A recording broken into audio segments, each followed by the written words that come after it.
For anyone keeping track, Cheryl and I just passed 10 months of full-time RV living. In July, it'll be a whole year. Time has flown. Do you even remember going by? No, I don't. How about those last 7 weeks, though, of lockdown in California? Oh, yes, I do.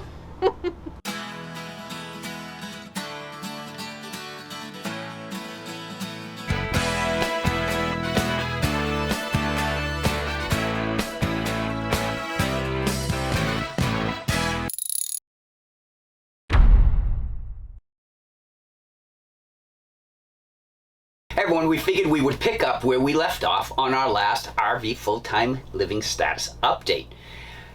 We ended up spending 7 weeks in California under lockdown. No, we don't need the bars. But as if the lockdown wasn't enough, Cheryl and I were out walking Brandy one night, about 7:30, and everyone started coming out of their RVs like, oh my God, did you feel that? Did you feel that? And we're like, feel what? I said, you didn't feel that? I said, I don't know what you're talking about. We didn't feel nothing. They said there was an earthquake. And we're like, what? Evidently, we didn't know what to feel. Yeah, it was a 4.9 on the Richter scale. Yeah, it was about 20 miles away from us. And doesn't it only go up to 10? Yeah, I think So so. it was a half bad one, I guess. But it didn't do any damage. No, or thank anything. God, and nobody got hurt. So we started making a joke about this, because apparently they all knew it was an earthquake because the RVs rock when it happens. And we were outside walking. Now, our washer and dryer, when it goes into dry cycle and it's getting up to speed, it rocks us a little bit. Yep. And then once it gets to speed, it stops. So it became a joke. Hey, was that an earthquake? So I was like, no, we're doing laundry.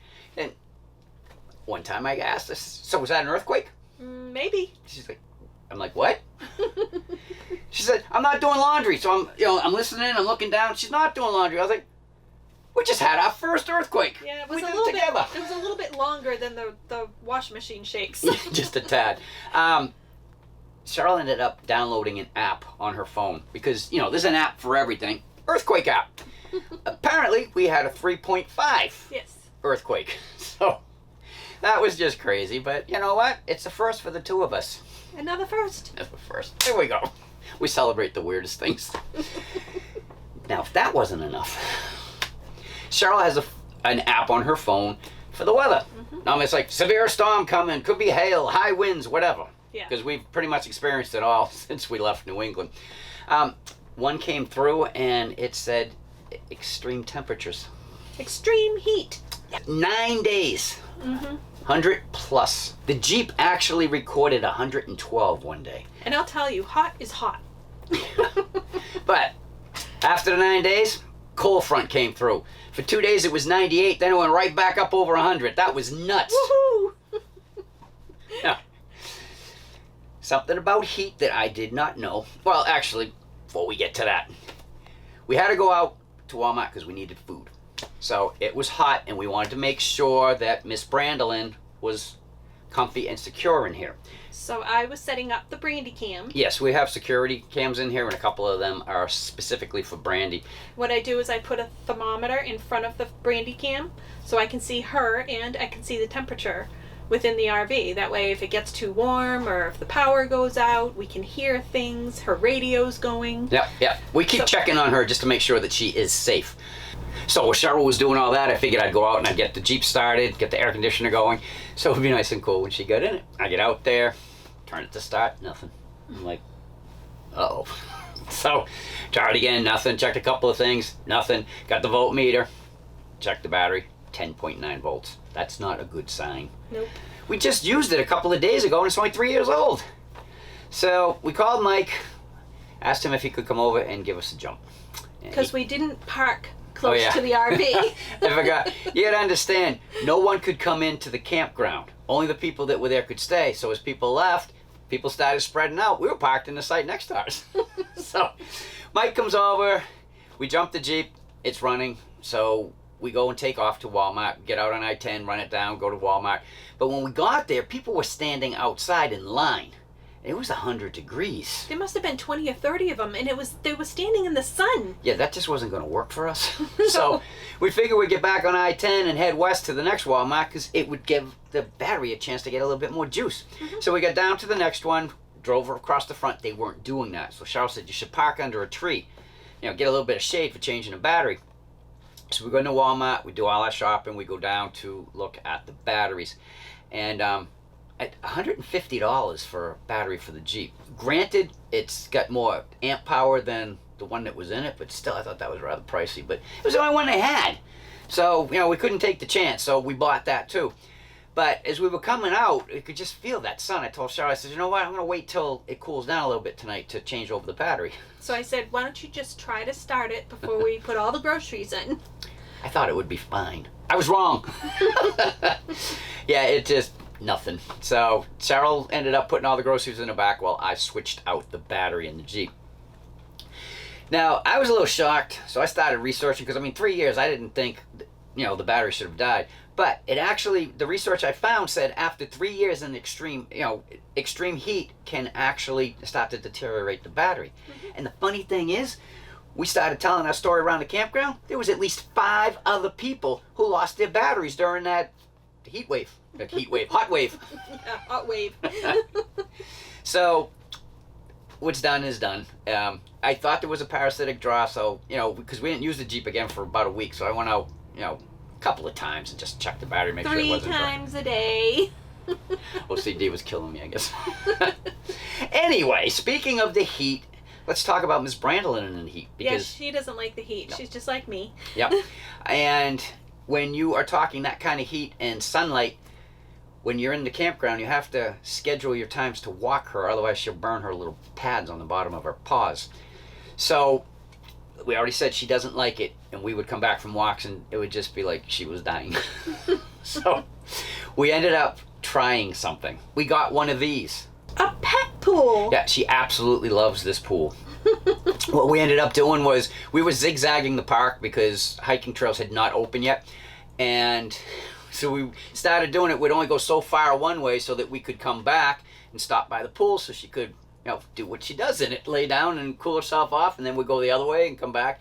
So she really fell in love with that pool. And not gonna lie to you, Cheryl and I put the chairs next to it too, and we put our feet in it after a walk. We'll put a link in the description box down below, just in case you're interested in one of these pools. These are pet pools. They are designed for pets. They're stronger and they fold up nice. And I'm just saying designed for pets. It's not like you couldn't go in it. It's supposed to be a little more durable for the nails is what I'm talking about. So, and speaking about Miss Brandolin, somebody fell head over heels for another dog. Brandy's got a boyfriend. Now, they met a few times, and all they did was kiss and just, they were all over each other. So it was kind of cool to see. And, they would have made some pretty puppies, but Brandy's not capable of doing that, and she's off the market. So what else do you do when you're sitting in a campground locked down? How many of you have needed a haircut since this started? I know I did. Lucky for me, my stylist is with me wherever I go. So I cut his hair. But guess what? I needed a haircut too. Yeah. I hate when she says, could you trim my hair? So what I've decided to do to make it easier for me, I said, you know what? I took a picture of it and I showed it to her. I said, is this good enough? You want me to do more? She says, that's perfect. So we have our haircuts all taken care of. That's right. The other things that we did, Cheryl, Maggie belonged to you, really. The inside and the outside for cleaning. Yeah, I reorganized cabinets, and the underneath of the RV was so dusty. All the compartments had dust from the winds in California and all that gold dust. So I went in, we emptied everything out, I vacuumed it and wiped it all down on the inside. They're plastic compartments, so it's fairly easy. But I also reorganized and put things in different places, so it's more, easier to access. Yep, now I have to say, which one is my toolbox in again? The same one. So what I did is I washed the outside of the RV and the Jeep, and when she talks that fine dust, that was crazy. It just coated everything, and then it would sparkle a little, so we're figuring that's gold dust. Now, there's no way we could have got all that dust out because it probably would have been worth nothing. But there was a lot of it. So what else can you do in a campground where you're just sitting there? Well, you're sitting outside one day. Watching the wildlife. Yeah. Roadrunners. I looked everywhere for the coyote. Didn't see him anywhere. But the roadrunners were running all over the place. So, and they're hard to get You know, you can sit there with your camera and they won't show up. Sit there and your camera's in the RV and they like come over and talk to you. The other thing that was cool about this campground, and it was not in their description anywhere online because I did look, it has an automatic weeding system. Check this out. We sat there and watched this weed one day. It was wiggling. We thought it was an earthquake. And check that out. It disappears. How cool is that? All right, actually, it's not a self-weeding campground. It's this little guy here. It's a California gopher. He was living under the cement slab that the picnic table was on. And obviously this day he was building another room because he pushed a lot of dirt out. We figured once it was out, he was making another exit. He was going to come out and say hello. Nope, he backfilled it. We never saw him again. You're so cute. Now, as far as outside the campground activities, before we left, Riverside County did lift the no hiking restrictions. But every time we went to a trailhead, they were packed. So our friends Mike and Laura from Bates Photo said, hey, you guys interested in, you know, seeing a couple of things about an hour or so from here? So we're like, yeah, all right. So we took off. They took us to the Salton Sea, which is the largest lake in California. For now. It's disappearing, so Google it and find out why. Yeah, because when it's gone, it's going to be toxic. It was supposed to be a major resort area. It was supposed to be bigger than Palm Springs, but it never happened. One of the places there is called Bombay Beach. And, well, that is the lowest community in the whole country. Comes in at 223 feet. Below sea level. How cool is that? There are some very artsy folks here. Yes, yes. As we're going along, you can see some of this.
Now, the other place they took us to was Slab City, which in itself is interesting because it's the last lawless place in the country. And it used to be an old Marine Corps base.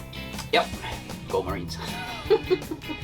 Now, besides going there, we also went for a ride up, if you come out here, Route 74. Palms to Pine Highway or Pines to Palm Highway. What a beautiful, beautiful ride it is going through there. Going right through the mountains. So, and we got a chance to park the Jeep at 6,000 feet. You want to do that in New Hampshire? You're going to be on the top of Mount Washington practically, because the highest point in New Hampshire is 6,288 feet. The only other thing that we did, we went into Palm Springs to go see the statue of Sonny Bono and our friend Lucy. Lucille Ball. Yeah, we asked her if she wanted to do a bank heist with us. She said no. She was being real stiff about the whole thing. So, but look, we were supposed to be in Palm Springs RV Resort for 2 weeks. We spent 7. And we have a shout out going to Thousand Trails. Thank you so much for allowing us to stay. That was our phone. Without letting people stay, if they closed the campgrounds, all the full timers would have been out on the road. And from what we understand, there's over 1 million of us. So you wouldn't have to worry about finding toilet paper in Walmart. You'd have to worry about finding a parking spot because that's where we'd all be. So thanks again, Thousand Trails, for allowing us to extend our stay. Yes, thank you so much. This is getting kind of long, so we're going to let you go here. If you like what you saw, we'd appreciate a thumbs up, as always. If you want to become part of the Grow and Get Gone With Us team, right down there in the corner, just click it and you're in. If you have any questions or comments, you can put them right down below, or you can just say hi. Because we'll say hi back. We always do. Till our next video, I'm Chuck. And I'm Cheryl. We'll get gone with us. Bye. Bye.